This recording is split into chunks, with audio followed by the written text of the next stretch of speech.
My name is Mark Townsend, and I'm a priest, Christian priest, also a member of a Druid order and a magician.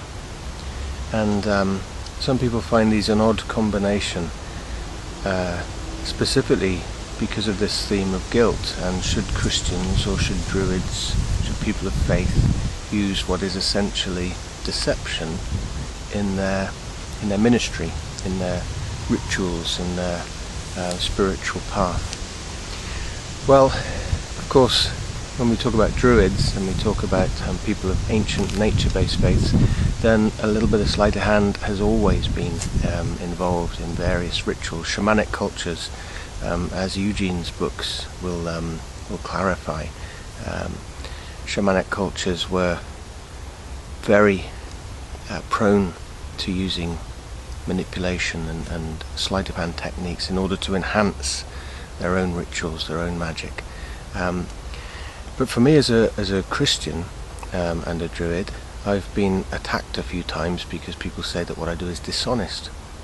I think the thing is that yes, okay, in a sense magic as trickery is dishonest, but it's not dishonest if we actually admit at the beginning that we are being dishonest. So a little bit like Derren Brown says, when he begins any show, he says there are various ways that I'm going to fool you.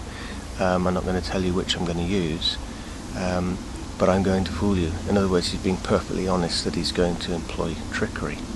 So within my books, within my presentations, within my ministry, when I do magic, I never make out that it's more than it really is. However, saying that, I think that I've stumbled across, or I've made a kind of journey into magic, and I've discovered three forms of magic that I use. So very briefly I'll talk about these three forms of magic.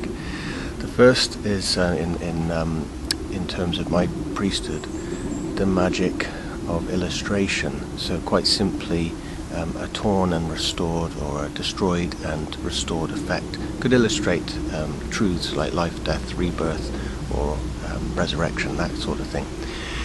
I did that for a while. I used magic simply illustratively, but that then moved on to this idea of magic as something that awakens wonder and awakens enchantment.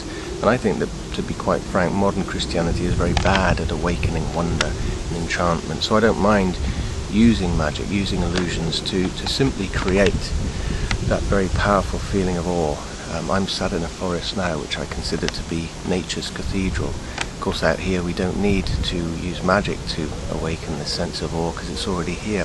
But inside a stone building, perhaps when rituals have ceased being used the way they used to, then a little bit of illusion is great at awakening wonder. And then the third type of magic is the magic that touches real magic, so illusionary magic that actually evokes real magic, and that's happening more and more.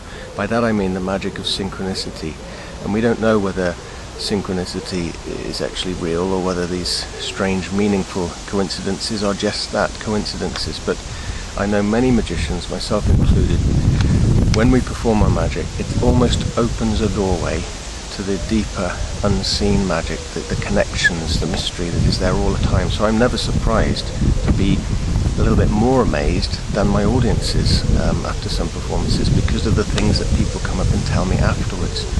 Magician, you won't believe what happened when you were saying that number or drawing that drawing.